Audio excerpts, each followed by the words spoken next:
and welcome to episode 49 of the 1099 for the week of July 4th, 2016. I'm your host, as always, Josiah Renaudin, and with me today is a returning guest, the co-founder and president of Oddworld Inhabitants, Lorne Lanning. Lorne, thank you so much for coming back.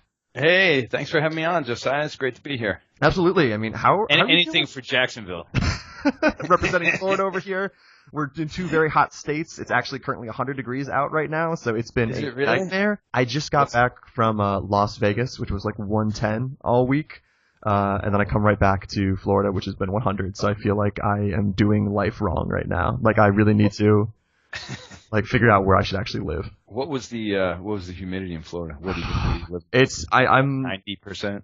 I would say that's accurate. It feels like I'm swimming when I am walking out. Yeah, is where I'm currently. Yeah, exactly. It's brutal, man. Going outside is a mistake. Like I usually work from home, and today I was in the office, and as soon as I walked outside, I'm like, no, this is a bad idea. I should not be doing this. I mean, you just got back from E3. How'd the show go? Yeah, the show went great. You know, we weren't really showing there or anything. We were showing very, very privately, just to partners and stuff like that, but not publicly. And but it was great. You know, it's always great to see what the latest stuff is, and that's aside from GDC, that's the place that you get to see a lot, right? Yeah. And there was a lot of things to see, so some of that we can chat on, but also kind of intimidating, man. I mean, the level of graphics quality going on out there in the new AAA games is like, you got to be kidding me. Yeah. I mean, it's just sick, man. It's like, you're really approaching. What was the game I was looking at? It was Days End. I think that's what it's called. Is it Days End? Is it Days Gone? Is it that PlayStation 4? Days Gone. Days Gone. Yeah, I'm really terrible with names. But but when you watch that, right, and you watch the For Honor, did you see that? Yeah, the Ubisoft war game. Yeah, the opening cinematic where Armageddon's unfolding and forests are falling into crevices. I mean, it's just so epic, right? It's like, damn, man. And it's not just the look; it's the fact that, especially with Days Gone, just the number of things that are happening on screen at that scale, at that fidelity. It's just it's really astounding.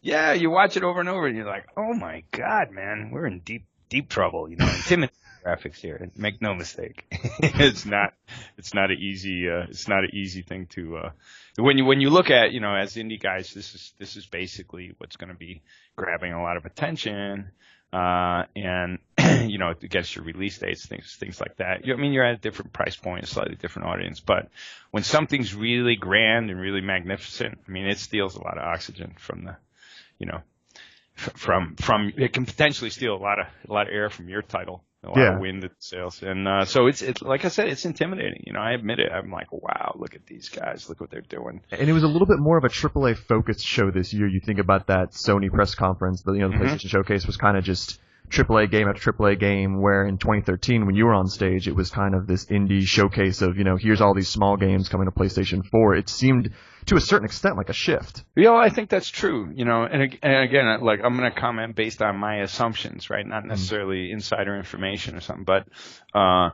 that's what I saw, and I think the reasons are, we have a couple of reasons. One, let's say when we were looking at the indie showcase, what was that, 2013? Yeah, 2013.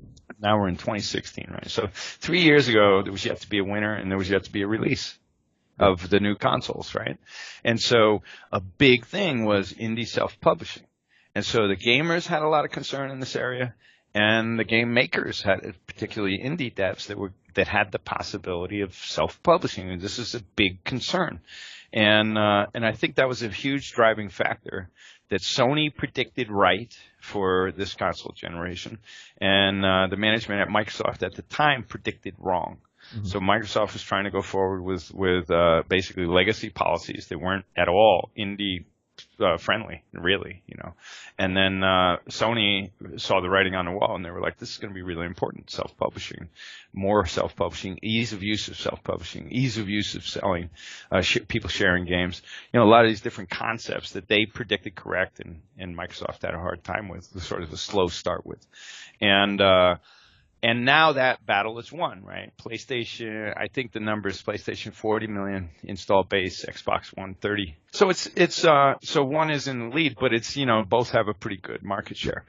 And And so and what happened since that time, Microsoft's been they had complete changes of policies. They had changes in management. Now you've got more what I would call developer-friendly management and indie-friendly management.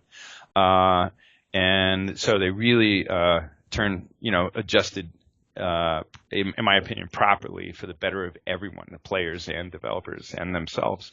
They pivoted. They adjusted, and then they became indie-friendly, right? Now, like, for instance, Steam was always indie-friendly. PlayStation was becoming indie-friendly, and for this generation, they were really looking at indie-friendly. Now, I was self-publishing. Oddworld was self-publishing on PlayStation already, but we weren't on Xbox 360 because of the policies. And so that stuff has shaken out since 2013. And so now, are you going to have indie-friendly self-publishing policies? To the developers means can we have a better chance at being in charge of our own destiny, making our own money. And for the gamer, they were like, do we get a wider selection of games that we can buy at cheaper prices? Right? It's really kind of that simple, right? And most gamers, they're going to buy their AAA product at $60, waiting for Call of Duty or some big AAA IP, and then they're gonna spend less on indie games that they expect to be more innovative, that they expect to be different and have a different sort of almost startup type of passion behind it, where more experimentations are taking place, more weird types of games, more interesting experiments at lower price. You really can't go out and try and take a big experiment at $100 million budget, right? Because no one wants to risk that much money. But at $2 million, maybe you can. Particularly at $500,000, maybe that's a safer bet for you to distinguish yourself in the marketplace, to stand out. So all of that has shaken out to where now we have pretty much across the board pretty friendly indie policies and friendly promotions of indie games if it's really high quality. Games are stratified so much differently than they used to be. You used to kind of think of like there's the AAA, and then there was kind of this middle ground during the PS2 era where you'd get a lot of maybe a little bit similar shooters, third-person stuff. THQ kind of dominated that space, and then that indie came in, and now indie games almost have their own different classifications where there's the big blockbuster. I think of a Supergiant Games, Bastion, Transistor as like the big budget indie game. And then there's even like the smaller ones, like you said, which are 500,000 and below, that can take these risks, and where you see that creativity, where you see ideas that maybe even get used in bigger games are these smaller indie games like Superhot. Superhot had that interesting idea where when you move, it moves with you, and when you stop, it stops. And now there's other games kind of borrowing that. And I don't think any large publisher like an Activision would take a chance on something like Superhot. Or if they did, it would have to be in like an indie branding. Yes. So it's basically a different product line, a different part of their big machine operating to make it happen.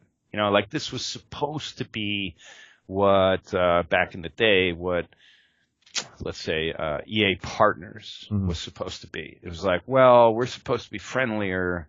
We're not as Google would say, we're not as evil as the regular course of business to independent developers. So we're going to create this brand, right? Which ultimately changes in management, made that brand, that arm exactly the same as the nasty arm for the big AAAs, which led to, hostile acquisitions, all kinds of bullshit in the industry. History, legacy. Yeah. I don't want to complain about anyone specific. It's not what it's about. But it's not what this conversation is about, right? But me dragging up baggage is not. No one cares. But so what you have is you had people, and you're going to see more of it, right? Like right now, you're seeing companies like Telltale, 2K, and some others, Namco, etc., picking up indie brands and then helping like co-publish indie brands. So this is a way at a low price for them to take more experimentation, more experimental and at the same time risky types of content to feel out the marketplace, find if there's really an audience there at a much lower price point. But it's not necessarily the same machine that's moving, Grand Theft Auto or moving, Call of Duty, right? If you're at Activision or something. So the machine, like someone has to be set up where they're ready to go, multi-platform, all the retail outlets. Those people are used to certain patterns. The people that are, let's just call it, a part of that machine to market for a big publisher. And if you're going to do we're going to support some indie guys here. We're going to start, maybe we'll do physical distribution for the indies, but the indie itself will do digital distribution. Because they've already got their own stores. They've already, been blazing that. Like for us, for example, we left a lot of money sitting on the table last time by not having a physical distribution. Really? And yeah, we chose not to because we just go, we don't know. Does that mean we're going to be in discs again? Does that mean we're going to be watching? We're going to see GameStop selling our game used, and then we can't sell any new ones because they're just recycling the used games because it's more profitable for them. Those all these issues are out there at retail, and so we just chose not to do it. And also, quite frankly, we weren't having offers that were like, look, this is such a hot game. We're going to make a commitment to make this work. Instead, typical terms from different people looking at the indie space would unless you had something that just looked amazingly sensational, like No Man's Sky. There. Yeah. So, if you had something like the promise of No Man's Sky, then people would really be stepping up with some cold cash and some big commitments because the potential is huge, right? But if you got, a story game that's going to get X number of hours of play, people will really love it. But it's not going to be, people are not going to be playing it in 2 years from now and still doing as much Twitch streams and things like that. Then you're not going to have as much interest, right? So for us, people know we're going to sell units. They know we were doing fine online alone, but they still weren't giving us terms that we found enticing. Instead, we saw, well, you get to make a lot of money, and you're not really compensating us. And the fact is, you're not. If you paid for the title, it would be in completely different types of terms than the terms you're offering us, and we paid for the title. Mm. So you know what? We just don't feel like giving our wares away. We just don't feel like having the people that used to take the biggest gouge out of the developer now wanting the content for free and still wanting to recoup their manufacturing and their marketing before you get paid. But they're taking millions of dollars of content, right? So you go, it just doesn't make sense if we don't want to play. We'd rather not than be taken advantage of, really. Yeah. Because if you want to, hey, you got a great $5 million piece of content. Why don't you let me distribute it and we'll split it 50-50 after I recoup my licensing fees, after I recoup my manufacturing fees, after I recoup my marketing fees, then we'll split it 50-50. You're like, that's funny because I remember when you guys used to pay for the content, it was completely different terms. And now that you're not, you don't want to have to compensate any of that? Bullshit. So we went out there and, including the free month on the plus month that we were bought out for a month. We moved over 3.5 million units. I'm fascinated by PlayStation Plus because that's something that I don't get to talk to a lot of people who have put their game up not for free because you still have to have the subscription, but technically. Think of it like an OEM, meaning Sony makes you an offer and they said, look, we'd like to offer you as part of Plus, right? And the way Plus works, obviously, is subscription to the customer, to the game player. And but for you, they do a buyout. So they're like, look, maybe we'll move this many units. But for you, think of it like an OEM. Think of it like it used to be what goes in the box. If you were buying a new PlayStation and there's 3 games inside, that's OEM, right? Okay, yeah. And so you would have buyouts. Like if you remember Myst, they were going 10 million units sold. But most of them were OEM. So they weren't getting full price on the unit. It didn't necessarily mean as much money as it sounded like to the developer, but the units were high and people liked the game. So you might say, well, rather than making $10 a unit, we might be making $1 a unit. But we're going to get all this free promotional. So now a hardware company, a PC, GPS company, GPU company might be promoting it. A console company might be promoting it. A CD-ROM company, if you go back to Myst, the CD-ROM manufacturers were trying to get good content that they could say, hey, buy the CD and you get this game, right? So a lot of things get moved. A lot of numbers get moved as OEM. But to the developer, they're not full price. And that's just life. I'm not saying it's a raw deal. It actually can be a great deal.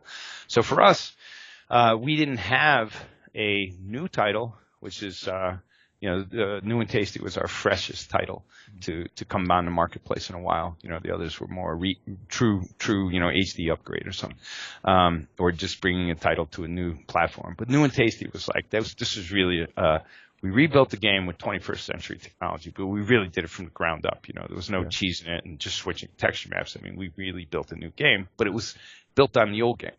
The old games, screen by screen, you can almost see the old game, even though it's all new. Point being, we didn't have a track record on Plus to know exactly what our value should be.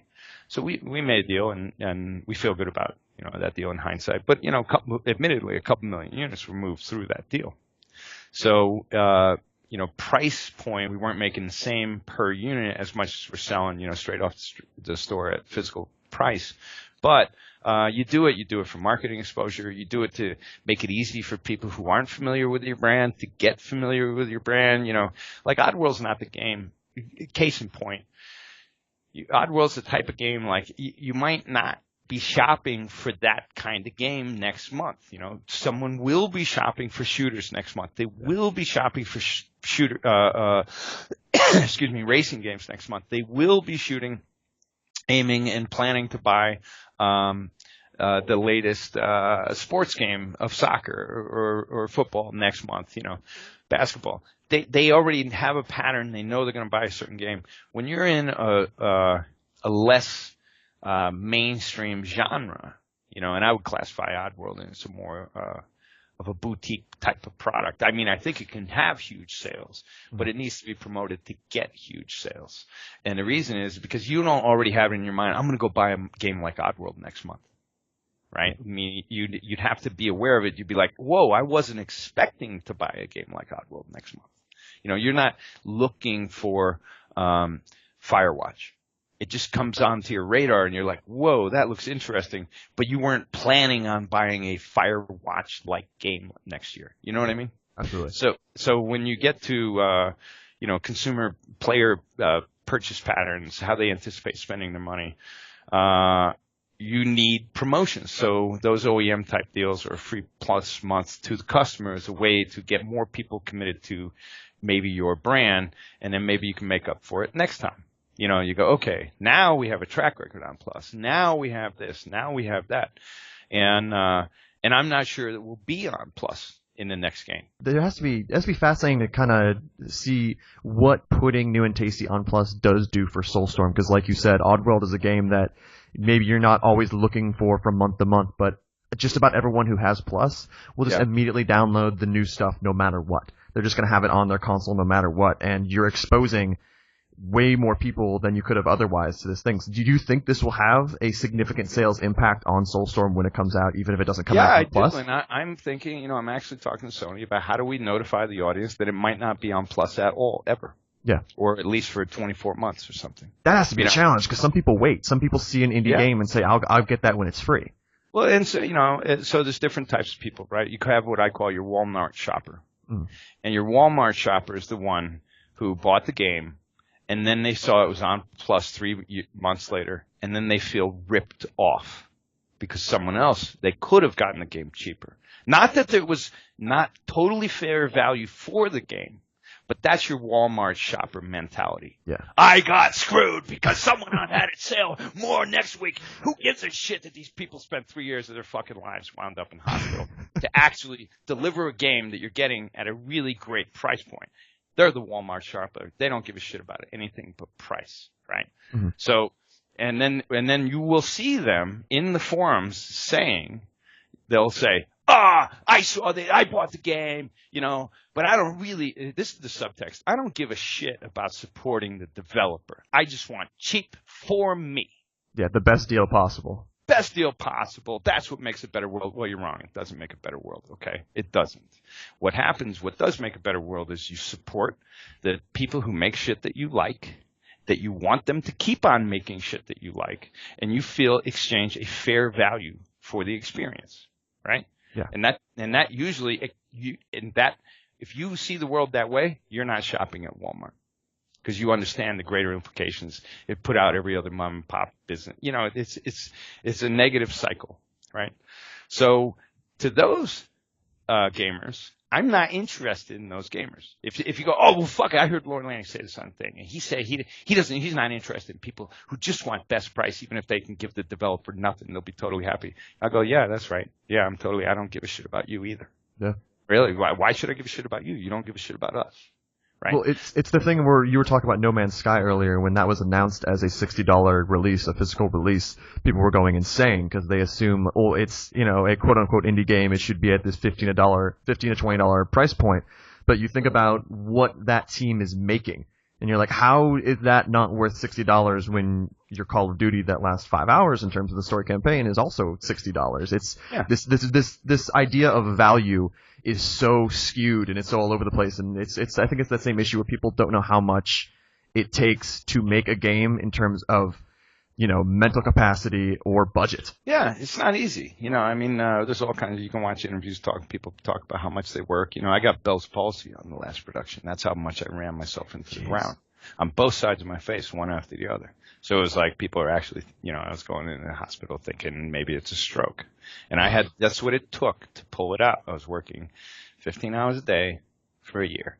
That's how it goes, right? That's just how it goes. That's life. You want to be in entertainment. You want to do cool shit. It's not easy, right? You said your day job, but you're doing the one you love at night, right? Yeah. And if you were able to do it full time, you'll still be working at night and it will be your day job. That's Absolutely. all. You do what you love. It's going to take a lot more, you know, a lot more flesh off your bones. You know? Well, then it must be just infuriating to a certain extent when you go through something health-wise like that, and people are saying like, "Oh, I got ripped off. Now this game is on Plus, and I paid X amount of dollars for it." You build thicker skin, right, over time, and what you see is you go, "Look, I am expecting that a certain part of the audience is going to be that way," and it's kind of sad because, like I said, it's just not what builds a better world, right? Everyone trying to get the cheapest price, and so they buy, you know, Chinese products instead of American-made products. They buy whatever, get them free. Well, what do you know? Now they have a whole free-to-play landscape that they can spend as much money as they want a year, $150,000 a year. Some people pay on a stupid Zynga game, right? They call them whales. So someone who doesn't give a shit about money gets hooked into the pattern, and they'll wind up spending on one game $100,000 in the course of the year. That game was free. Right? Think about this. Yeah. So you're into psychological design. They think they get something free and then they get sucked into a different pattern. Instead of saying, you know what, in the world today, I would rather support the things I want to see more of. That's where it's worth it to me to put, you know, my money, whether it's food products, whether it's clothing, whether it's this, whether it's that, whether it's music. I want to support the artists I love. I just don't want to have to I'm not just about pirating music so I don't have to pay. Look how smart I am. I saved $10 and you didn't. Yeah. That's like, okay, you get to wear the big I'm a cheap fuck hat, and you get to be that. Congratulations. But don't think everyone should give a shit about you, because you're displaying that you don't give a shit about anyone but yourself. And this just gets into a larger sort of view of world economies and how I think we as a planet need to behave more if we want a planet we'd rather be living on, rather than one that we would not rather be living on. Yeah, it's the person who pirates a game and then gets really depressed and questions how could that studio close down. Where it's like, okay, well, you stole money from them, like you bought this thing, like you can say like that's not supporting them. That's not, you know, really saying like, hey, I think this is a cool thing. I want to support it because I want more of it. I want to actually, you get the vote with your dollars thing a lot, and you know it's that, you know, kind of common mantra. But in this case, you're actively going against someone when you actually pirate. You're like taking money away from them. So yeah, it's the entire economy surrounding games right now it's bizarre. It's weird. And I do think there are a lot of people who are just waiting for something to become free or half off within a month. Yeah. And, you know, and there's an element of it which you can understand, which is life's getting more expensive. These people, you know, what was it, 17 million families got screwed out of their homes since 2008 because of the banking debacle. How many bankers were arrested for all that illegal activity? Not a one. Yeah. Right? That's the country we live in. So it's making people cynical. Gee, what a surprise. You know. So I can understand. Look, if you can't feed your kids or if you can't pay your rent and you need to pirate games, personally, I'd look the other way. Yeah. Right? If you need to pirate games so you can drive your BMW, fuck you. Really. Yeah. And if the FBI comes around and one day rounds your ass up, bye. Yeah. Right? Now I'm starting to sound kind of extremist about that, but it's to make the point. That's all. Also, people don't seem to take it very seriously in general. When people pirate, they don't think of it as an actual crime. They think of it as, oh, well, they got away with one. It's like, okay. Yeah, and let's face it, right? We're all guilty at some level, right? It's the internet. We have certain expectations. So I don't look at these people, I mean, I say it kind of harshly, but it's to make the point. You know, it depends on your motivations. But really, if your motivations is, I'll chop down a forest, keep all the money for myself, screw all the animals and anyone who used to depend on it. I own the land, tough shit. You know, that's the thing that's making our planet a crummier place, amongst other things. But back to, not to whine about all that, but back to, so what do you do? So what you do is you go, okay, well, you know, how good, let me just ask this. So if we take, New and Tasty, mm-hmm. That was, number 10 PC Metacritic for 2015. Yeah. But it's only worth an indie price.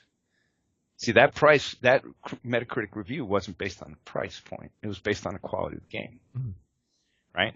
Yeah. So when we look at what was the quality of experience, right? It's hard to say, well, I expect if I don't see commercials on TV, I shouldn't have to pay as much for the game.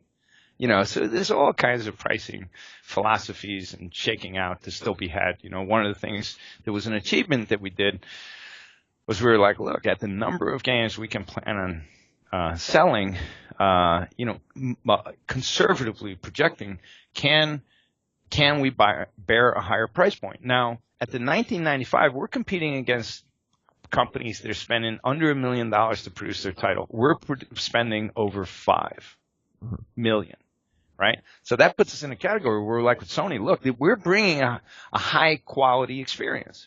And can we bear a higher price point on PSN? And we did. We bared $29.99. Is it because we're greedy? No, it's because we want to keep on making games. Absolutely. Gee, you know, crucify us, right? Yeah. That's what we need. It takes money, right? And we haven't done crowdfunding yet. We haven't done different things. So basically, if we're not selling, we're not making. And so on that, we established a track record where it showed people seeking a quality experience who feel like it's worth it will pay $29.99, right? That doesn't mean we're locked to that, but we broke that price point for PSN, and other indies followed, and they've had success as well, you know, and some have gone and reached higher. You know, I'm thinking of The Witness was actually selling at a higher price than that. Did Jonathan Blow spend more on the game than we did? I'm not sure, you know, but I applaud him for being able to break another price point barrier, and people wind up happy, right? That's the key. Did they get the value for what they paid for? And in that case, you know, he prospered. He'll be making more games. If he didn't prosper, he wouldn't be making more games, or he'd be making games on the old crappy model, which was basically, you know, pretty onerous, one-sided, you know, publisher. Let's just call it the golden rule model. He with the gold rules, right? Yeah. And so in that, this time we're talking about it won't be available on Plus, period. And now how do we get that into the audience ahead of time so that if people actually want to play the game, they're not going to wait for Plus, right? So we're talking about this because I think to buy out Plus, I don't necessarily think Sony's going to pay us what we feel like we need this time. Now that we have a track record, how many games did you get to your customers? What was the value you brought to your customers versus what you paid for the content? Was that a great deal for you? You know, it went pretty good. People were pretty happy. Well, you know, that means higher price next time or no price next time because it's not going to be available. I think it's extremely smart to do this, though, to be able to get out ahead of this, to talk to people, to talk to different sites and say, and you try to find a way on the store to communicate that, look, like, if you want this game, maybe sometime in the future it'll be 20% off or 10% off or something like that, but we're not doing a free plus thing anymore because then people won't sit around. They won't say, you know, I'm just going to wait for this to be free. Maybe they boycott you altogether. Yeah. Okay, you know, and then your Walmart customer might do that, right? And you go, okay, but I think personally, my faith is that that's a minority. That's actually a very vocal minority. And what we see more of is people actually wanting you to build more games. People actually wanting to support you. People saying, I'll buy in on the other SKUs just because I love you guys. I want to see you keep on making games. I felt the dry spell when you weren't, you know, because we've had our ups and downs, right? And so I think we were discussing this with Sony, and I just want to say Sony's been awesome the whole time. Yeah. So I'm just identifying purchasing patterns and pricing and free months and stuff. But Sony's been awesome. Plus the Plus group's been awesome to us. It brought a lot of our games, even our old library. It brought those to new players, new generations, and it keeps on. You know, our faith is if we keep on building quality and surprising the audience a little bit with something they know, and then surprising, you know, lots of layers of goodness on top that they weren't expecting, then they're going to want us to keep on building games, and they'll be happy that we are, and they'll be happy to pay for them. So when we look at all that, and when we're talking to Sony, we go, how do we say we're seeing this behavior? They're going, yeah, you know, we see it too. And I go, well, how do we announce that it won't be available on Plus? And they're like, you know, that's kind of a fascinating question because this is the first time it's come up. Really? You were the first guys who brought it up? Well, at least I was told that by the person I was talking to, you know. But it's a new problem, right? So as models go into play, meaning business models go into play, and they have some time in the marketplace, everyone learns. Right? Everyone learns the upside is this, and then whoa, we got some blowback that we didn't expect from over here, right? So everyone learns, and what we've learned is there is an element of the audience that just expects, screw it, I'm not going to buy indie games anymore because they're going to be on Plus in 2 months. And we're saying, well, that's not a positive trend for anybody, right? I mean, it's good for Sony, you know, continue to get the subscription. You can understand why some people might feel that way. You don't have to necessarily agree with them, but you can understand why they feel that way. And you go, well, how do we counteract that? If that's the common perception that it'll be free in 2 months, how do we counteract that if it's not going to be? And so, you know, it's a somewhat of a new problem, at least for us, and you know, I think for Plus.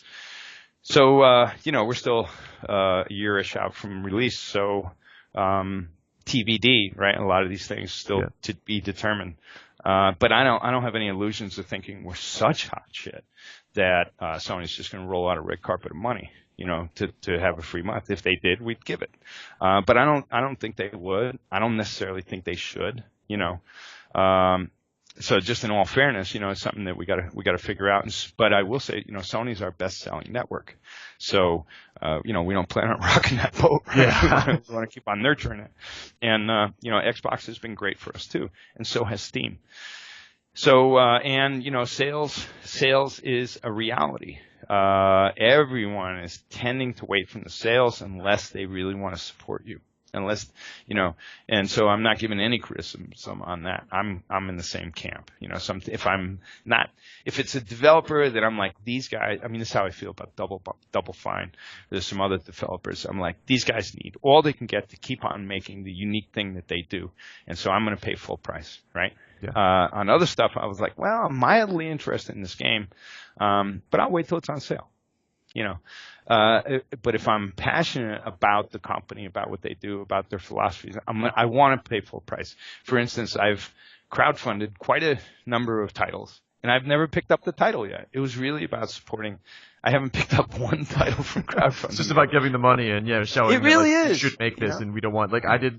When Firewatch came out, I really enjoy, I think that studio is really great, and I think that game is great, so I was like, I will pay full price for this because I want to see something else like this. And they got validated, right? Yeah. They got validated that people actually do want to see more of that, and hats off to them. I mean, I applaud their success, and they had some good success, and they're going to keep on making games, and because they got validated, they'll keep on making games down that road. You know, they're not going to be like, oh shit, it didn't work, let's make a shooter. You know, that was happening, right? That was happening. Game developers were trying more innovative routes. The audience doesn't necessarily understand how painful innovation is in gaming. You know, how hard it is to do something new and get it right the way a racing game should get it right. For example, you know, if you're the builders of Gran Turismo, you've had how many games now, how many decades to really refine driving into a perfection, right? Yeah. So when that game releases, it better be a 10 out of a 10 because you've built on all these things to know about, and we know what it should be, right? If it's Madden or if it's Battlefield or something like that. Battlefield, you know what it is. It better be a 10 out of a 10 because you've had all this history to build upon, to know player patterns, to know your customer, to know what they care about, what they don't, to have learned from mistakes, to have gotten bug reports, to have gotten, I'm fed up, I want to kill you. So innovation is hard, and Stranger Drafts, for example. So we built the game, we built the tools to make the game, and we built the engine all in one budget for a game, right?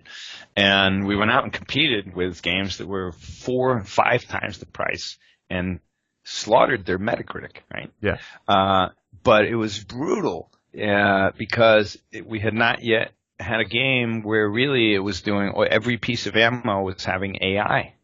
Was having its own behavior in a different way. It wasn't just shooting and killing. It was shooting and baiting and tying up and kidnapping, all this bounty hunting. Like, there was all these things that hadn't really been done in a shooter. It didn't necessarily make the game revolutionary. It was still evolutionary. A revolutionary game is just totally out of left field. Yeah. Minecraft is a revolutionary game, right?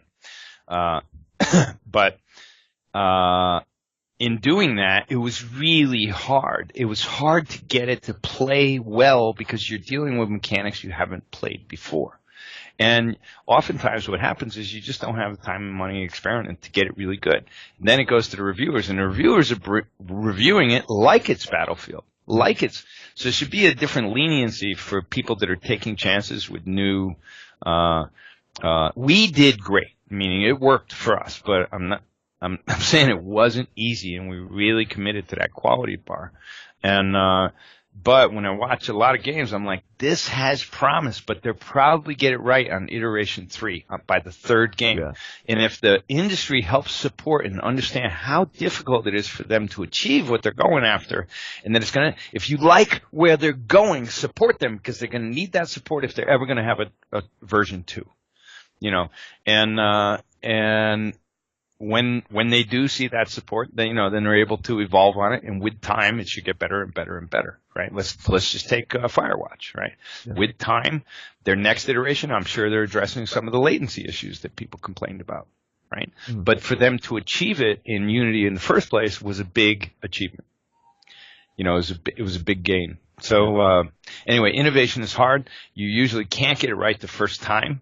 And so it takes, some seasons of play and people to actually get better, figure out how to make it really good. But if you're doing, Grand Theft Auto, again, let's say Grand Theft Auto 5, right, really was it's evolutionary and revolutionary because you could just do so many things, and it looks so damn gorgeous, and it played so damn well, right, and there's so much going on. Well, gee, what do you know? It's a couple $100 million or more game to make, So they should have got it right. But you expect next time it should be of a similar quality because they blazed so much ground, did it so well. Now they're building on millions of people that played, that gave them feedback, millions of people that got stuck in a certain area. All these learns that they get to have, the analytics that come back and should help them shape into a better game. Speaking of innovation, speaking of trying new things, you mentioned before that New and Tasty was kind of the freshest game you had been a part of recently. Is Soulstorm even more original in a certain sense and creative than Soulstorm's a new game. Yeah, so how would you describe that? Because I was, you look through a lot of press stuff, and I saw the words like horrifying, terrifying, complete story retake. Is it a tonal shift? What are your kind of goals for what Soulstorm is going to be? It's interesting because first what happened was we polled the audience, and when we said it earlier, we said, if we do New and Tasty well, what do you want us to do next? And we don't think we'll have the money to do a fully new title, but what would you like us to do next based on, our recent behavior? And then we gave them a list of 5 titles to poll on, and we got, thousands and thousands of responses, but they said Abe's Exodus. And we were like, wow. Okay, well, if we can sell, 250,000 units, we'll focus on a remake in that direction. We sold more than 250,000 units, and we started off thinking, okay, how do we remake Exodus? But here's what happened. The fact was that the way Exodus was originally made was not the way Exodus was originally envisioned, necessarily at a story level.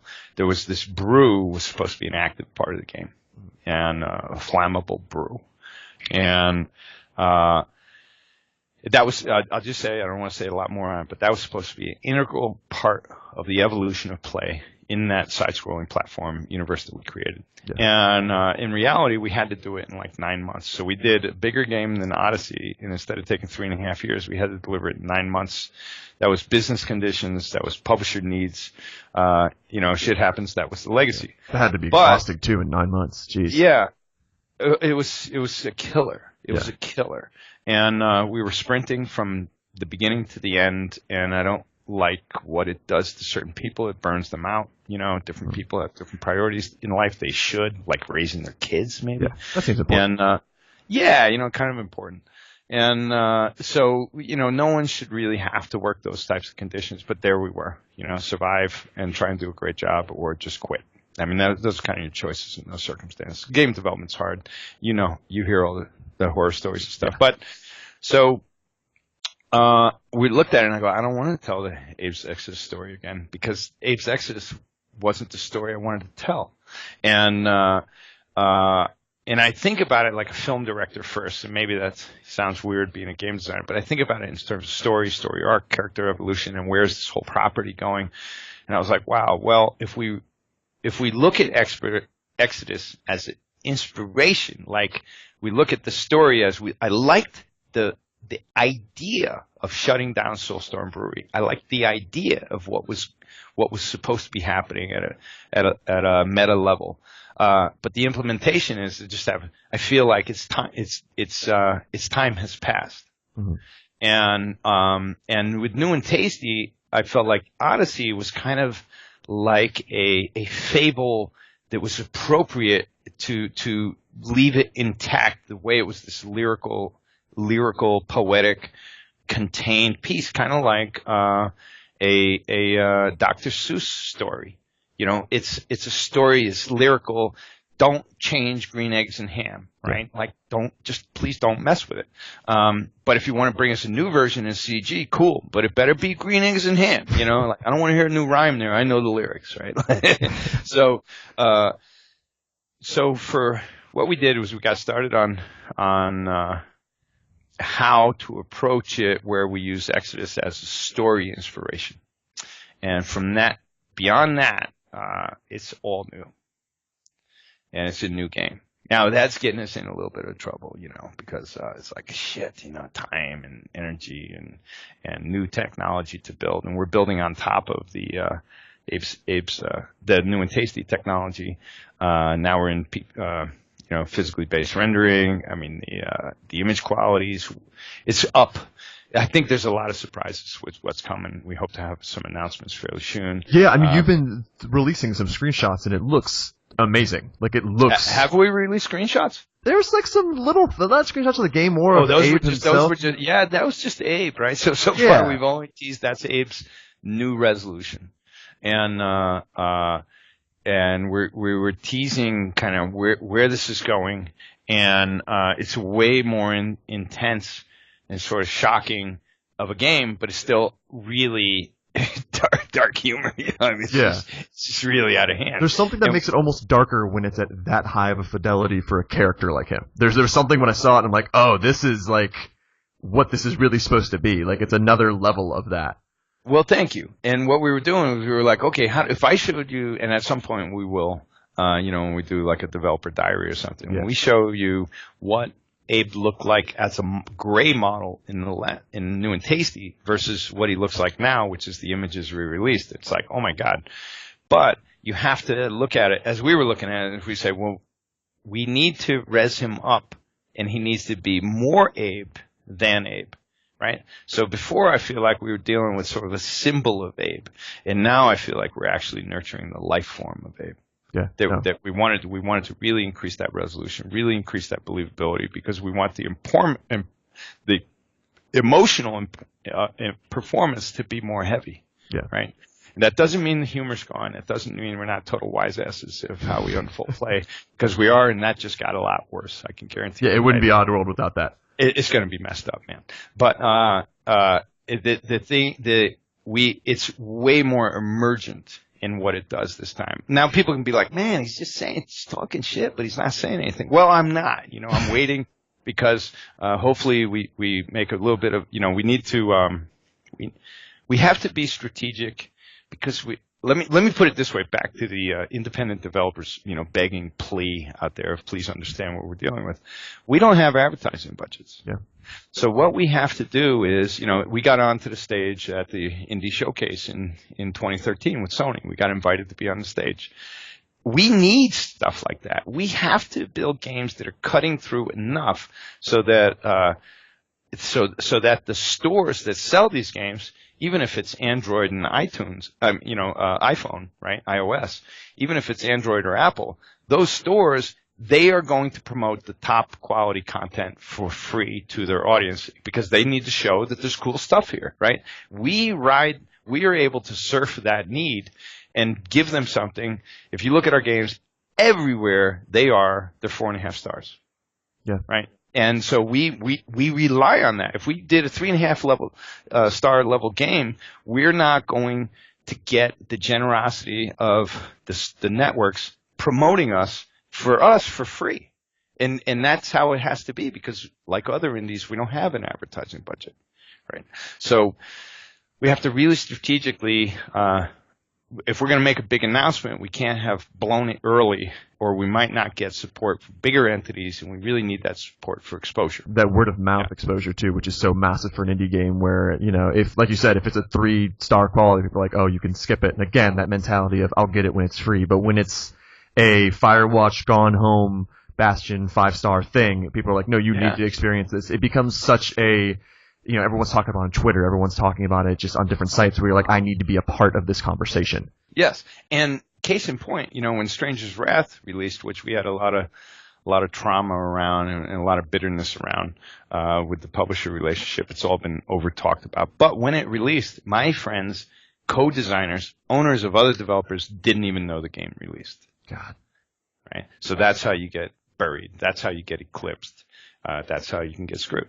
So you have to, and that was high quality, right? Yeah. So you have to have enough high quality that networks want to promote you, because they know you've got good product that their customers are going to be happy with if they just know about it. And so we have to rely on that. So we can't talk about that much right now, because we will basically blow our wad early. Whether it's network distribution partners, we won't get other people helping to expose us, and we really need that if we're going to be successful and if we're going to keep on building games. So I'm being a little tight-lipped about it, but I can say this, and if I'm wrong, crucify me later, right? But I can say we have never been in this good a place this early in development, meaning what we are playing is something we haven't played before. We haven't exactly seen before. It's evolutionary. It's not revolutionary. It's built on the new and tasty sort of style of play. It's built on top of that engine, but now it's doing the PBR rendering. It's doing this and that. And we're taking more advantage of where the hardware systems are going. So we want to be able to expand, what is Sony calling theirs? We're not exactly sure yet, right? Is 4.5? Is it Neo? Yeah, Neo, PlayStation 4K is kind of this silly thing going around.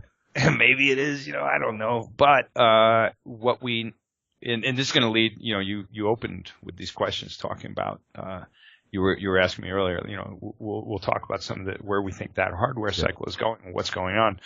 But we wanted to have a core that was way more emergent, way more intense, and way more sort of shocking and hilarious. And we wanted that to be in play. So we wanted, if in New and Tasty you could solve, in the original game, Abe's Odyssey, you might be able to solve puzzles one way, at times one way. And then in New and Tasty, there became multiple ways you could solve any problem. Now in this game, there's going to be many more ways different players will solve the same problems. And that means we need more physics, we need more dynamic stuff, more physics-based stuff happening in the game, so we can get more emergent possibilities, so that if you play and you're doing a Twitch stream, there's something really unique about the way you're playing that makes it more engaging for other people to watch. Yeah, and not to sound dramatic at all, but is there almost a redemptive nature to what you're doing with Soulstorm? And by that I mean you talk about how Abe's Exodus was kind of this 9-month project where it didn't exactly come out exactly the way you envisioned it. Does this almost feel like a second crack at something that you really felt passionate about before? Yeah. And I don't want to take anything away from the team. The team did an amazing job on that original Abe's Exodus. The Metacritic was high. It worked out. We sold units, all that stuff. People were happy. But I felt like it was suffering from what I call sequelitis. And it's exactly what it did suffer from, in my opinion, as the creator, which was as the primary, creative driving force. A lot of people participate in the creation of that game. I never want to take any of that validity away from them. So that being said, but as the director, I felt like time and circumstance was squeezing it into. I need a script by Sherry would tell me, we need the script done in 9 to 10 days. And then we got to execute on it, and that's what we have to live with. So do the best job you can in that amount of time.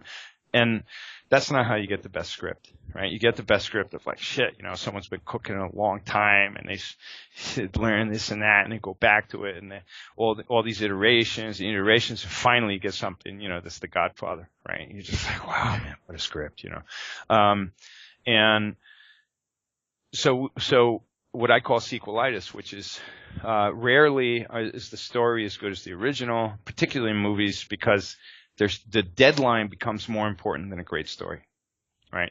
Because now they're building on a known brand, et cetera, et cetera. And we were one of the biggest hits for the publisher for Abe's Odyssey that year. Other people fell through. Other big titles fell through and didn't deliver for Christmas, which meant the publisher took a huge stock hit in terms of their Wall Street value. And then they were like, guys, you're the one that came through for us. You got to come through for us next year because we're not sure who we can rely on. And you're like, oh, man, that wasn't the plan, but okay, we're all in this together. We're trying to be good partners. And that's what happens. And that's what happens in Hollywood every day. They're like, oh, that movie was great. Matrix was great. Guys, give us another one in 2 years, whatever the circumstance was. But feel free to spend a lot more money this time because we know we're going to make it back. Well, as we all know, not one of those movies was as good as the original. No. Right? But they had way more money. They just had different sets of pressures because now they're pressured to deliver another Matrix branded movie, not a great movie.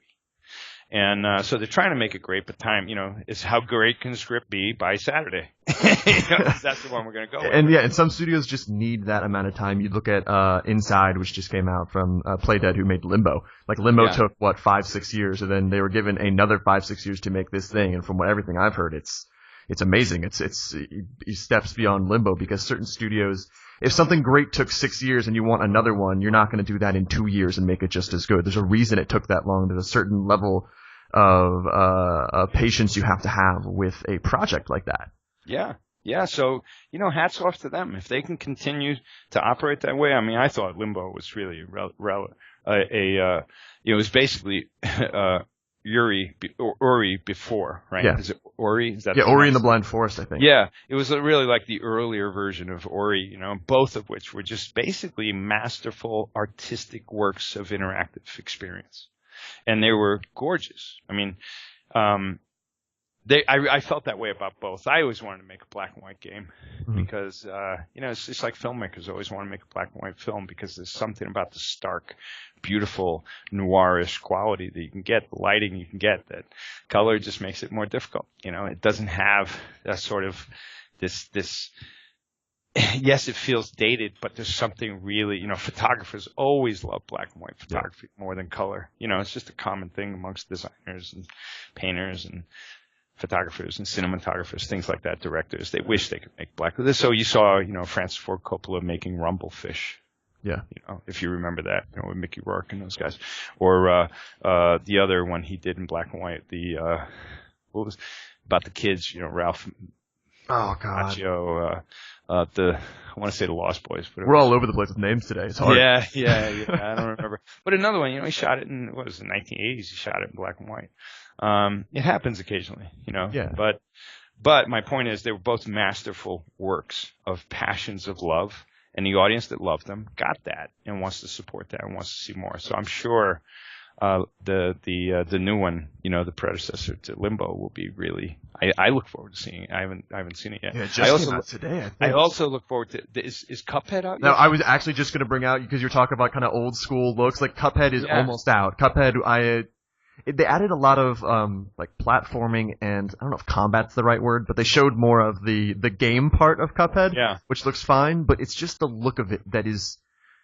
There's nothing like it, and that's another example. If you look at something and you can see the passion when just a trailer is playing. When you're like, oh, they love to do what they're doing. I tell you, I almost feel like, hey guys, give me a job as your business dev or your product director, because I think they did something brilliant, right? Just to relish on it in a couple minutes is what they did was they took a genre which is basically Schlesinger era. Original Mickey era cartoons, right? I'm thinking of Schlesinger. I think that was who it was. And they're doing these really, 1930s-ish cartoon style as a 21st century game medium. And no one's done that, right? No one has done it.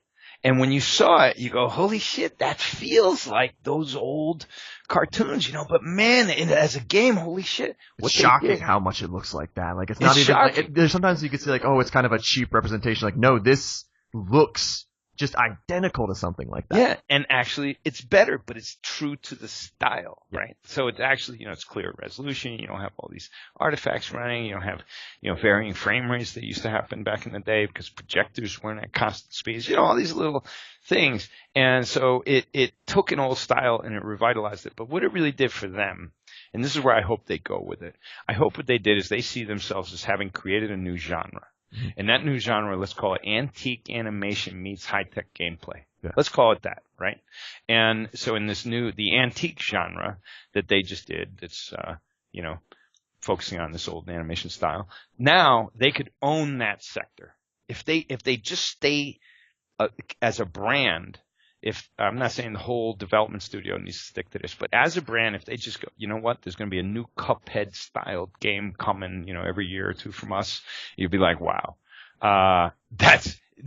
anyone else doing it is going to look like they're imitating them. Absolutely. Right? Yeah. So they were able to nail it. And this is where creativity, it's not like they're not doing anything in that game that I saw that's pushing any new boundaries of computing, right? It's taking old style play that we pretty much know, side scroller, boss level type stuff, adventure side scroller type things. And then it's using that old animation technique. So they stuck them together and they got something brand new and no one's ever seen before. And yet we're familiar with it. That's the brilliance of it. We already know it, but we've never seen it before. And when we see it, we go, my God, why didn't someone else think of this, right? Now that as a brand, they could create 30 titles this could become a section, at GameStop eventually, right?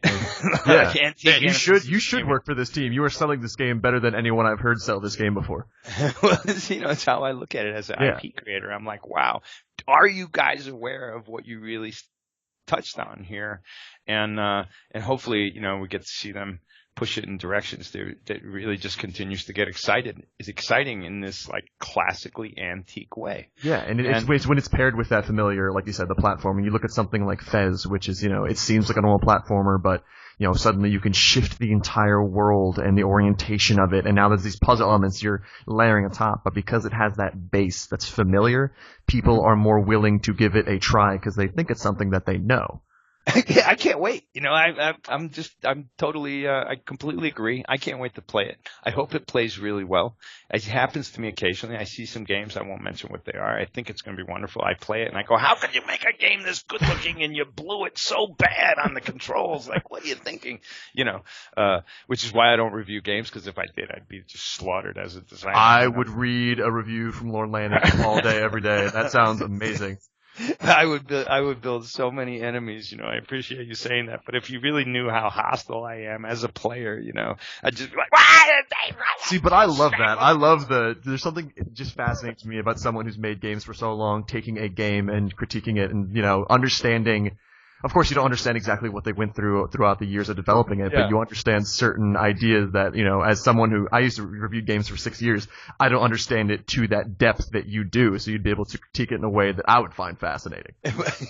Maybe I think eventually it would get me hung. Someone would drag me out and just kill me for complaining so much. But, as a gamer, I'm just like an irate gamer. I mean, I subscribe to Francis on YouTube, right? Mm-hmm. And, you know who I'm talking about. Yeah. And I just totally relate to him, like half of the time I'm watching him just to see if he's actually going to have a heart attack this time. And then the rest of it, I just completely agree with how he feels, Yeah. I mean, I'm really bad. Like I complain about software. My team is just sick to death of it, but I'm like, couldn't iOS make this stupid decision? They're not testing their software. Who's the UX guy? Why don't they shoot Johnny Ive already? Like all this stuff, I mean, I'm just really bad. So, maybe in retirement when I'm no longer trying to sell games. Oh, I can't wait. I can't wait for the retirement blog that comes out of this. See, you'll be the one living in Florida and you'll be writing about games. This is really I would love to do that, and then I could be fishing and not just in the dry California. You could kickstart this. You could kickstart this easily if Kickstarter's still a thing by then. This is maybe Patreon. Yeah, maybe. I should probably remove this part from the podcast. This sounds like a business thing in the future. So before we were talking a bit about EO and Scorpio and these kind of console half steps, which is so different than kind of what we've seen recently. On certain handhelds, you see like Game Boy to Game Boy Color, these kind of certain steps that aren't exactly these massive technological leaps, but not really in the console space like this. Do you expect this as kind of the new norm where we're not really thinking PlayStation 5 and, the newest Xbox? We're thinking more of just, this is the PlayStation platform. Here is the new upgraded version that is kind of compatible with this other software you already have. You're basically buying a new box, but you're almost upgrading the hardware in a different sense than we have before. That's right. And I do, again, it's not like I've sat with Sony and they told me exactly what's going on. It's not like I've sat with Microsoft and they told me exactly what's going on. Yeah. I have my own assumptions, right? And based on what I see and what our assumptions are, I think what you just said is correct. I think it is based more on the cell phone model. I think VR is driving it. And then I can give you more fill-in on why I think it's necessary. So if we look at, let's look at the last generation of hardware, right? From if we go from the beginning Atari up on through, right, to all the different devices to today, we had 5 to 7 years of a console era before a new console was out, and we've seen that actually extending a little bit more with time. Yeah, which is counter to Moore's law of computing, right? Meaning computer growth is going to grow exponentially, blah, blah, blah, blah. And so we saw hardcore gamers on PC would be upgrading maybe to a new card every year. They want to stay contemporary. But you're on the Windows operating system, right? Or OpenGL graphics, right? Or DirectX graphics. So it's an evolutionary OS. It's not a revolutionary OS. The history of consoles is revolutionary OSs, which means you get to the end of the PlayStation 1 era and basically throw out all your tools, throw out your engines. It's start over, baby. It's a whole new beast. Figure out how the hell this chipset that was designed to be cheap, powerful and cheap. I call it a Kudaragiism, right? I was not a fan of Kudaragi because I felt as though he absolutely did not understand the developer's needs, and he would be offensive about it. Meaning he would say, well, sure, PlayStation 2 is hard to program for, but this is a good thing because this is going to mean only the smart programmers survive. So he had a very Darwinian way of looking at it. This exclusive kind of idea for it. Yeah, it's like, who are you kidding, man? Why don't you do the following? Why don't you learn how games are made, which you don't really know? Why don't you learn how they're made?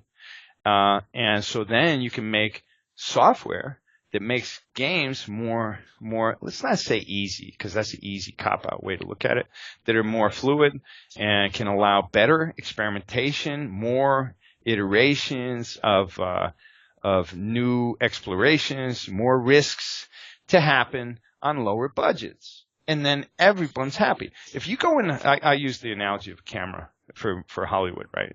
So imagine Panavision comes out with a new camera. Now, up to this day, one guy operates the camera. He has assistants and stuff, right? One guy. Now, Panavision comes out with a new camera, and they go, oh, you're going to love this camera. Yeah, it takes 5 people to operate.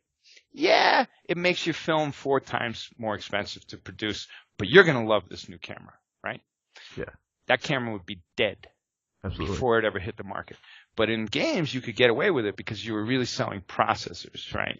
And so if you could have a PlayStation 2, a PlayStation 3, an Xbox 360, if you could have these things at lower price points, that was the name of the game, right? You're not selling to a professional like who's buying the Panavision camera to make films at a film studio. You're selling to the consumer who's basically, buying the device that they're going to buy new games for. And so that meant it had to be really cheap, right? So you had to figure out how to bring supercomputing cheaper into a piece of plastic that people could buy for like $2.99. That was the Cold War of game consoles. It was like every time you just flush your old tools, you start over. If you remember all the, pissing and moaning back PS2, PS3 era, they weren't the only ones guilty of this. It was just basically the cycle of the industry. You started over. It was a new piece of hardware. Yeah, if you were in college or something like that, you basically sell everything you had before for the new set of hardware. I mean, Sony joked about, like, it might have been Kutaragi had said, like, when the PlayStation 3 was $600, like, oh, well, get a second job. It's that good. It's that exclusive thing where it's like, hey, it's worth this money. And you're like, what are you saying? Yeah. So, there was some things there that were, maybe kind of arrogant, right? Maybe it was like, well, I don't need the understanding needs because I'm doing the important part and you guys will just catch up. Yeah. Well, in video games, you were able to get away with that. If you were trying to do that with navigatable map software right now, no one would use your product. Right. Yeah. So the competitive playing field changed a lot of that. But anyway, that's the legacy. So what that meant was all your tools are not evolutionary. You learned evolutionary steps from them, but you didn't get to reuse them. Your millions of dollars in tools investments, you didn't really get to reuse as you went into the new generation of hardware. Your engines, there might have been some algorithms here and there, some behavior in there, but you had to rewrite it all, man. You were just in a new camp, right? And there was new things coming online like multiplayer, new functionalities, all these things figuring themselves out. The case in point being, cell phones changed that way of thinking, in my opinion. Now we could say Apple computers and Windows PCs actually had been doing this, meaning it was about an OS. And then that OS would evolve with time. And if you had a PC, you could just swap out the card. You could add more RAM. You might have, half of your box is 5 years old, but a third of it is 2 years old. And another third is, whatever the ratio. But another piece of it is brand new, right? And so you're accelerating here and there and you got a little patchwork, but it's still using the same core operating system. And then that operating system has a new version. There'll be some things you have to adjust to stay compatible, but it's not a restart. It's not like you're going, it's not like you got to go, okay, now we got to learn how to read Greek, and none of us read Greek, right? And that's what the console history was like. So what happened with cell phones is, now you've got, Google really led the way. I mean, Apple really led the way with the smartphone, right? The iPhone. No. And then tablets and stuff. But what happened was they realized, oh, now the computing is going to go into this little handheld device. We need evolutionary because really we can make new improvements every 6 months. And eventually that'll mean we're running maps reliably. We're doing customer purchasing for Christmas via the iPad and the tablet and the phone. Like these are new capabilities that were coming online. And as they would come online, people had reasons to upgrade, right? So before your phone was running, when you were running on a BlackBerry, you didn't have maps, you didn't have internet browsing to the same extent. There's a lot of things you didn't have. Then the true smartphone comes along and everything changes. And where's BlackBerry today? Dead in the water, right? Absolutely. Dead. So in order to increase customer capability with computing that basically went mobile, and I don't mean mobile in terms of a laptop, it really went mobile in terms of something fitting in your pocket, not in your knapsack. or briefcase.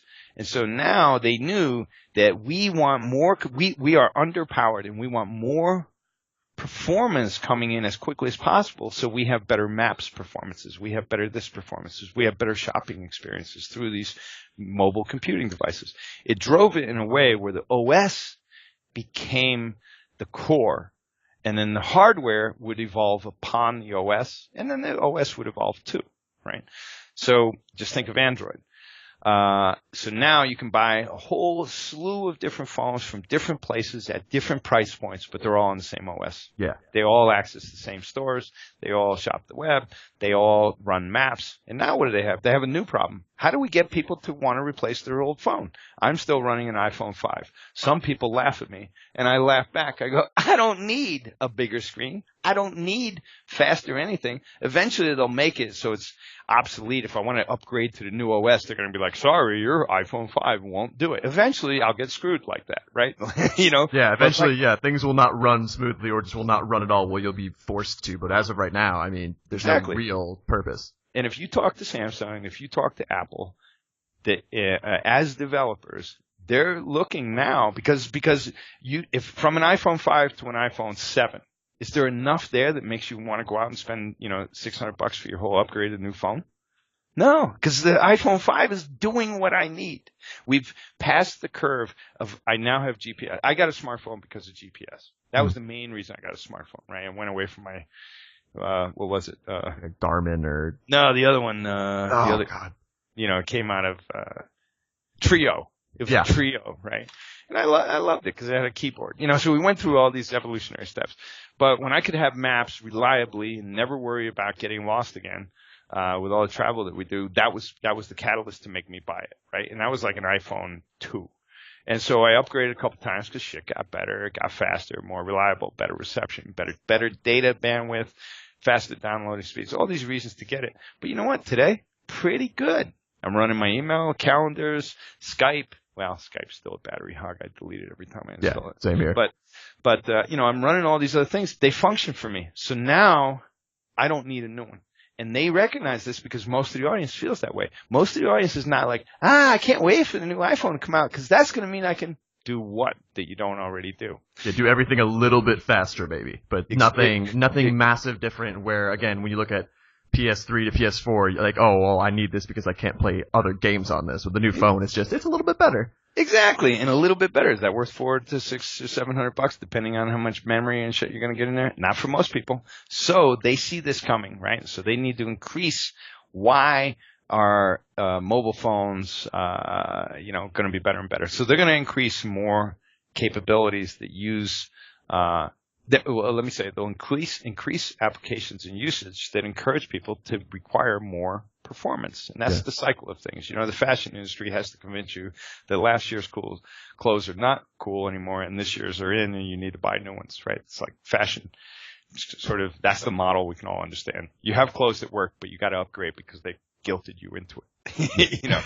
So let's bring this back now to VR.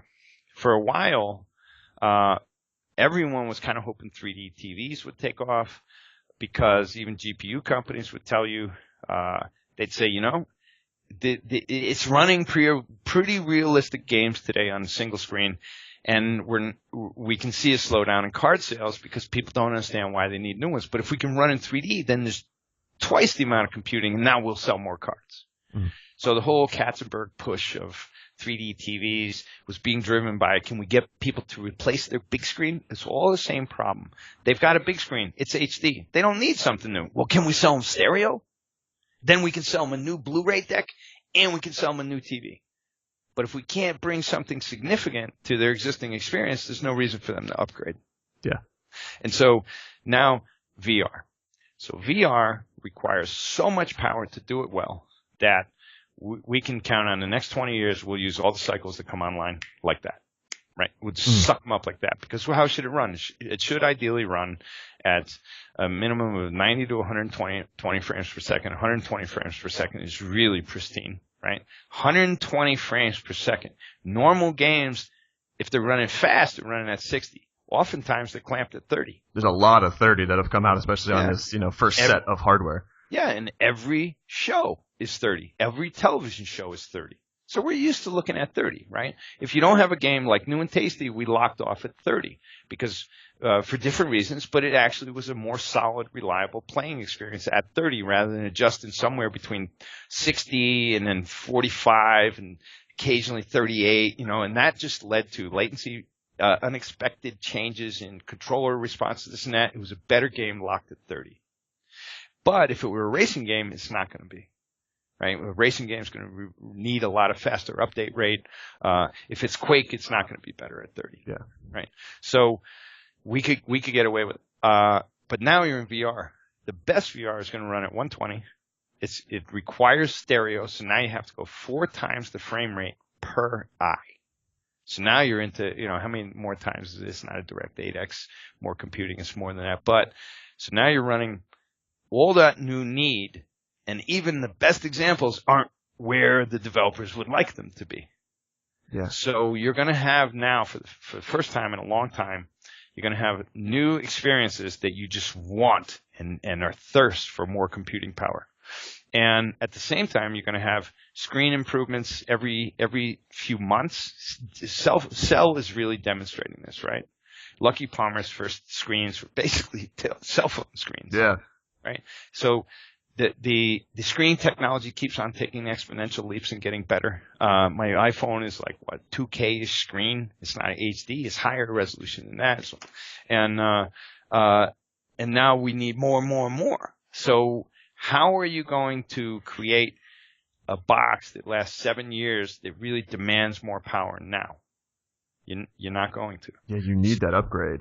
So you need that upgrade. So do you think that the phone model has now kind of trained our brains in a way where the average consumer will accept this kind of like half step? Because right now I feel like there's this, again, it's hard to tell if it's just they already have accepted it, right? They just. You think that they said that with consoles though? Because I feel like a lot of people have complained, and it's hard to tell from Twitter, from forums, from stuff like that. But how many are playing consoles with VR? None. Yeah. None, right? But as soon as you get, as soon as you start playing with VR. And then you play, without jumping too far ahead of ourselves, but as soon as you start playing with VR, let's say you're playing it on Sony, right? Mm-hmm. Sony's VR is good enough to get you to want to buy it, right? It's good enough to get you to want to buy it. Is it the highest resolution that HTC is running? No. Right? So if you run in the absolute latest, stacked GPU card PC, on custom software, running a VR experience on the latest top end experimental headset, and you try that, you're going to want it. Yeah. Right? But you're also going to realize I'm $3,000 away from that. I can't afford it. Right? But I want it. And so, this is an area where computing performance is really going to make a difference in the content experience. And so how do you move with that appetite? Well, who's already demonstrating it? Cell phones. So cell phones are demonstrating the model that's already doing where consoles are headed. And it's smart because the part of the reason games are so expensive and expensive to make is because of this console revolution that constantly takes place every 5 to 7 years. Yeah. And as a result, costs go up. Yeah, I've explained this to studio heads in Hollywood, to famous directors that don't understand the game business. They're like, well, yeah, but your last game it sold a quarter of what the previous game sold. And you're like, you don't get it, man. You guys are in la la land. Yeah. You live in a place where there's 150,000 movie screens on planet Earth. Next year, there'll be 155,000 screens on planet Earth. That number doesn't go away and say, oh, well, now the new theaters are here. Yeah, start again, new way to do everything. New theater, you can't watch the film, right? That's the video game industry. And they go, but that's insane. And you're like, welcome to video games. Really? It has to look crazy from the outside. You never really think about it. And neither did they. I can assure you. They're like, oh, and they're judging like, well, your last game wasn't as successful as the last game. And you go, well, there was only 1 million units of hardware when they released versus 70 million units of hardware when the previous one released. And they go, what are you talking about? They were clueless, right? Now the world's getting wiser. Now people know, what CG means, right? I mean, I remember when they didn't even know what that meant. Yeah. But so we've come a long way, but what's happened is that VR is really introducing that there's going to be a whole new appetite, and it's so radically, shockingly different of an experience that when people get a good taste of it, it's not going away. But what's going to happen is their demand for computing is you're right back to like from the SNES and wanting a CD, and the PlayStation comes along, right? Mm-hmm. And all of a sudden you're in a different category, and look what happened, right? New opportunities. So I think you're going to see the new machines is basically like you just buying an iPhone 6 instead of an iPhone 5, but they're both running the same stuff. But if you have an iPhone 6, it'll run better. Now here's the difference, and this is the problem with the cell phone companies, is the big successful game companies are not maximizing the latest high-end cell experience. Yeah. They're actually targeting the lowest cell experience.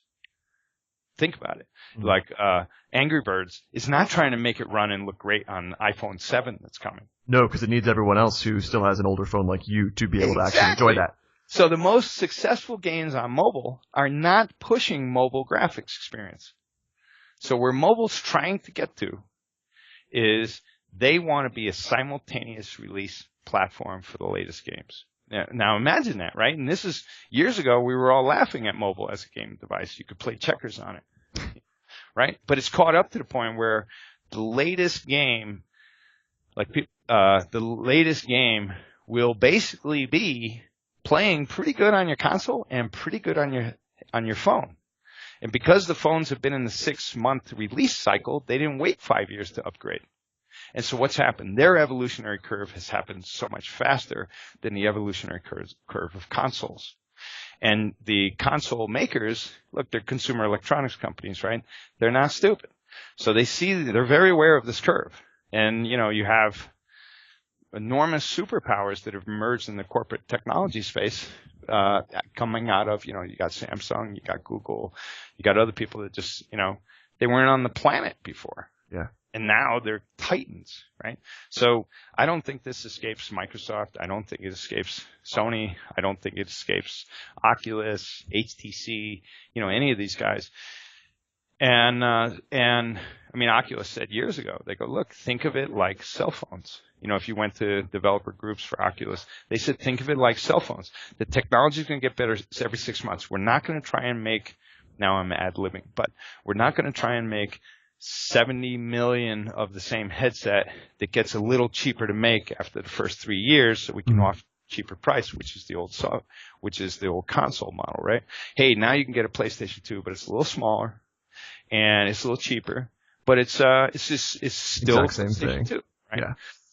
Instead of that, you're going to have people want more power, and the OS becomes the console. So the OS is really the console. The way it's Android is really the console.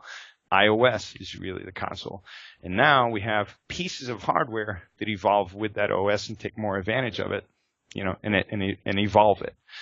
And so that's a radical shift in terms of, what console gaming has had. The promise of it, I think, is that it allows us to keep building and evolving our tool set rather than flushing them down the drain every few years. Engines and tools, right? Yeah. So even if you're on PlayStation 3, what's the chances that, let's say in the beginning, PlayStation 3 launches, what's the chances that Unreal was running on PlayStation 3 in time for you to make release?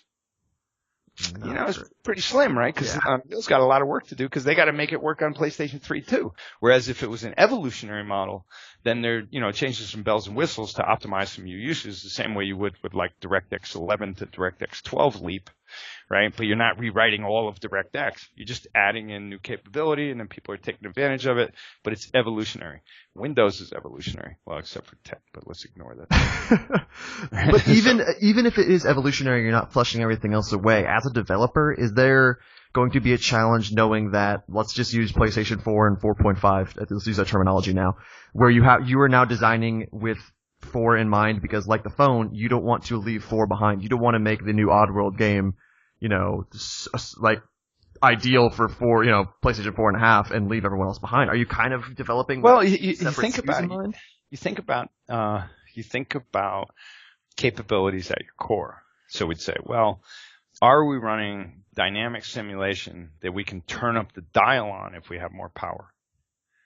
All right. So an example would be, let's just say, I'm not saying this is our game specifically, but let's just say Destructibles, right? So Destructibles didn't used to bounce around on the scene. They blew up and went away, right? Immediately. But with physics and performance, eventually you got Crytek, right? Yeah. And then you got people blowing up 10,000 barrels of explosives. You couldn't do that before.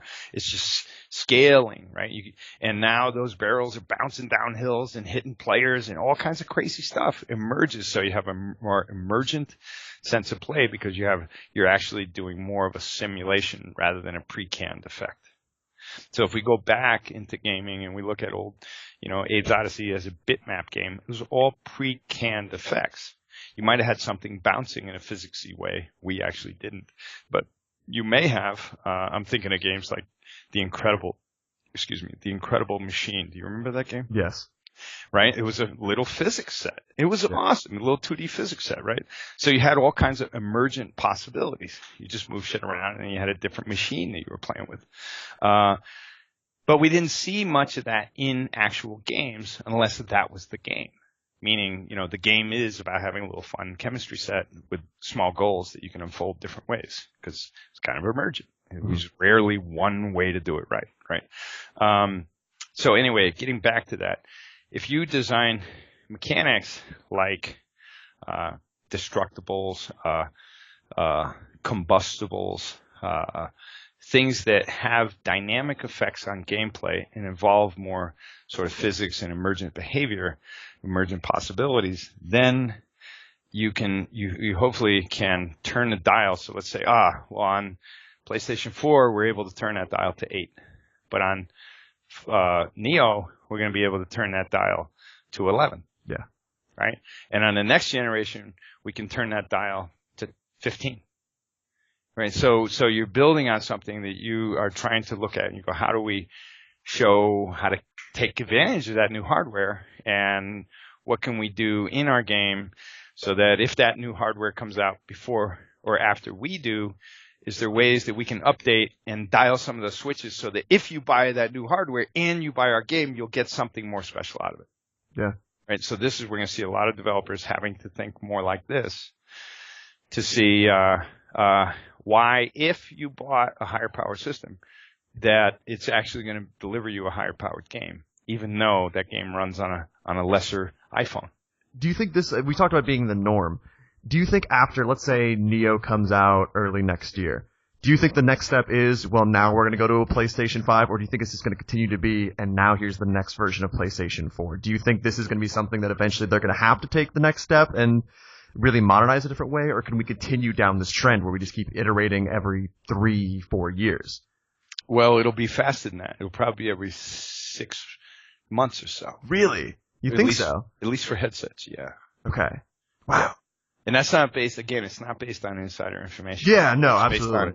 Based on, it's based on the cell phone model. So how often is it that a new iPhone comes out? Every year? Yeah, like every year. How often is it a new Android comes out? That's like every 6 to 8 months or something like that. Exactly. So some of them will take a year, which will probably be the consoles. And then some of them will take 6 months, which will probably be PC based. Man.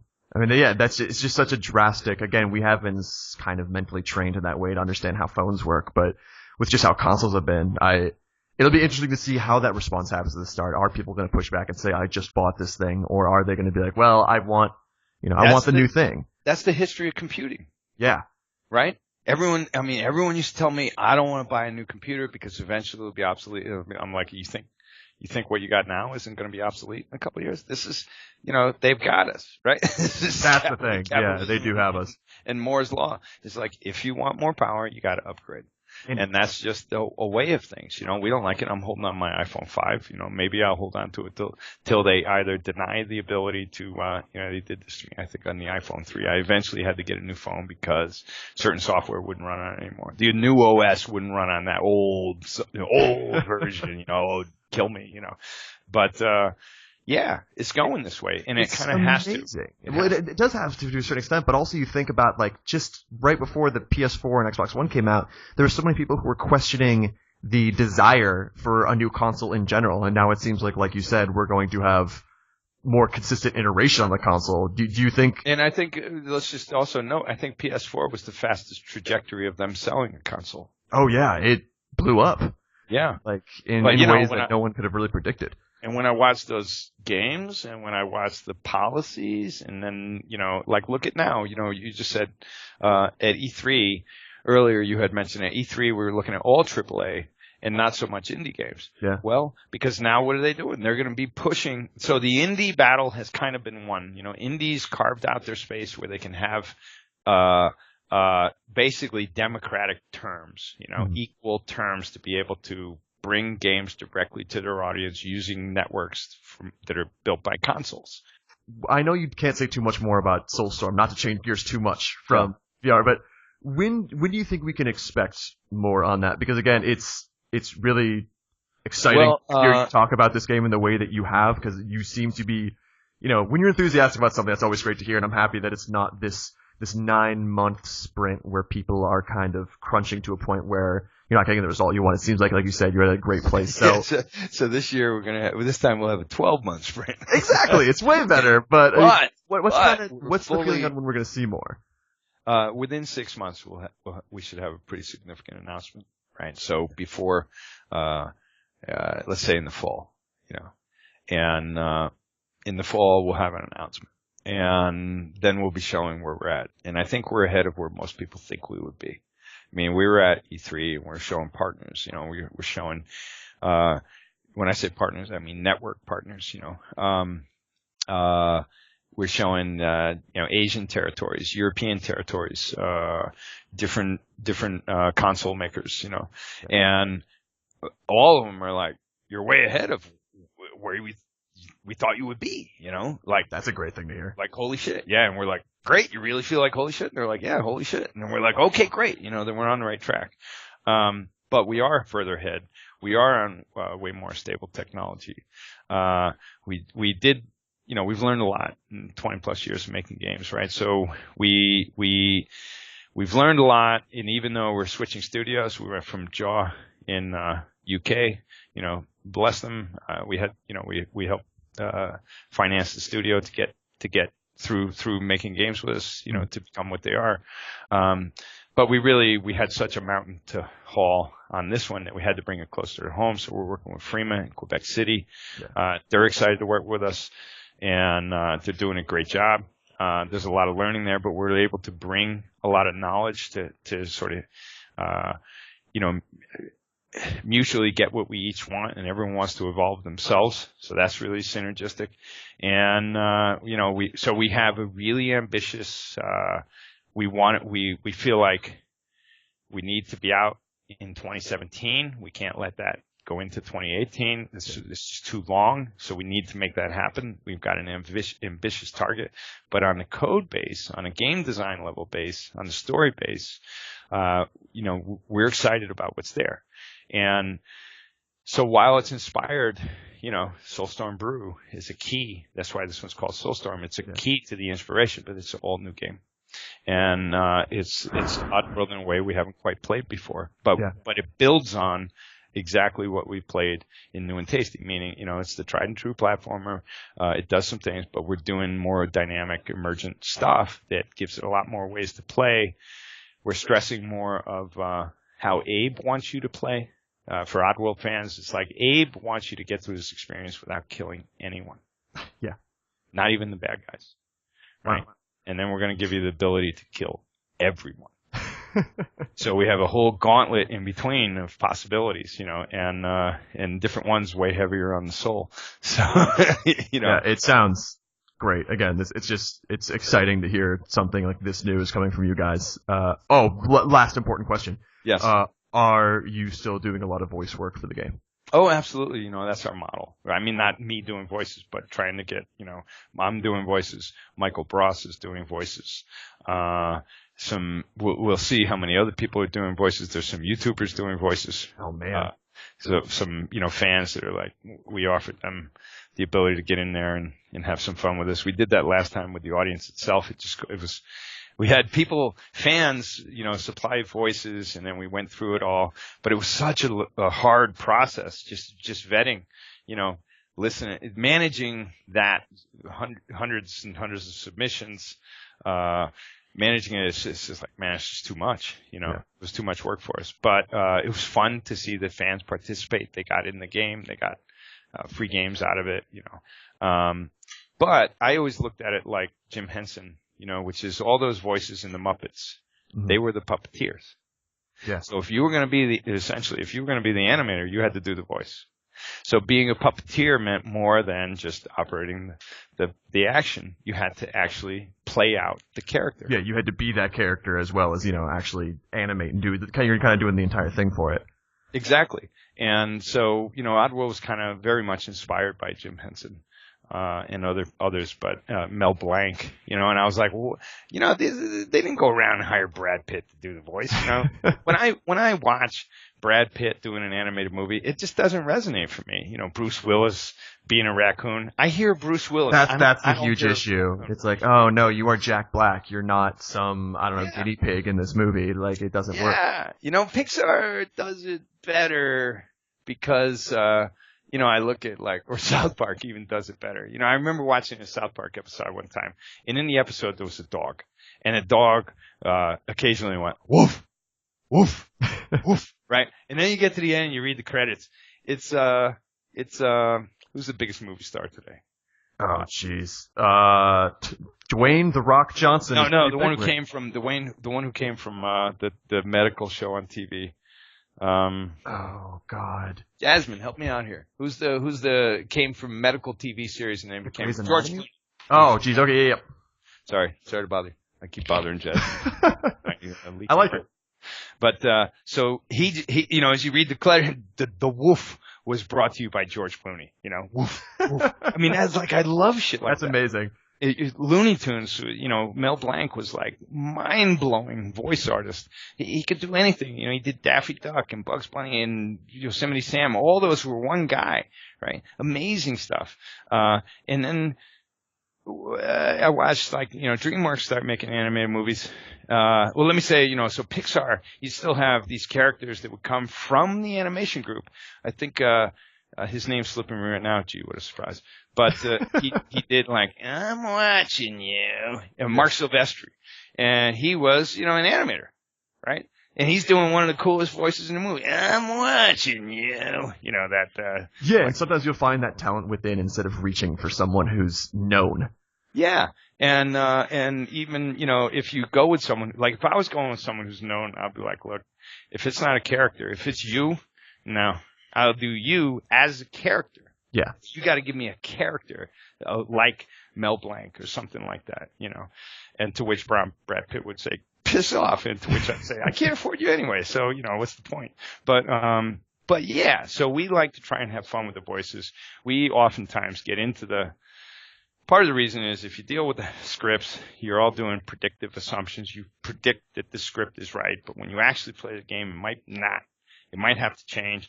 Then you got to go back to the agencies in Hollywood. Then you got to go back to SAG. Now you're trying to get that actor, but he's on a set somewhere. So in order to have him re-record this voice, you're now paying 5 times as much. It's just a Hollywood inflation game, right? Yeah. And we were like, no, we know we're going to change the script. Tons of times to delivery because we're making games, man. There's all kinds of surprises. Some of them good, a lot of them not so good. And so we need to adapt. And if we're staying locked to a script that we can't change and is going to really up the budget if we do, we're going to be in trouble. So let's try to avoid that model. So as Oddworld, we've never signed on and used SAG actors. We've only used people that were either fans. Sometimes those fans were celebrities, but they did it for free. Right? The last game had a few different celebrities in there, actors and musicians. And they love our games, and so they were willing to do it. And we're like, this is kind of our model, We're not cheap. I mean, we're kind of doing it cheap, but we kind of are cheap because that's all we got, And what you find is that people want to participate, and if we can do that again and again, that's the model. And that way, when we go into the sound booth, we go, I'm talking to Michael Bross, right? He's doing the audio again. He did the audio on Munch's Odyssey. He wrapped it up, and then he did Stranger from beginning to end. He helped deliver New and Tasty's audio, and on this one he's handling the whole thing.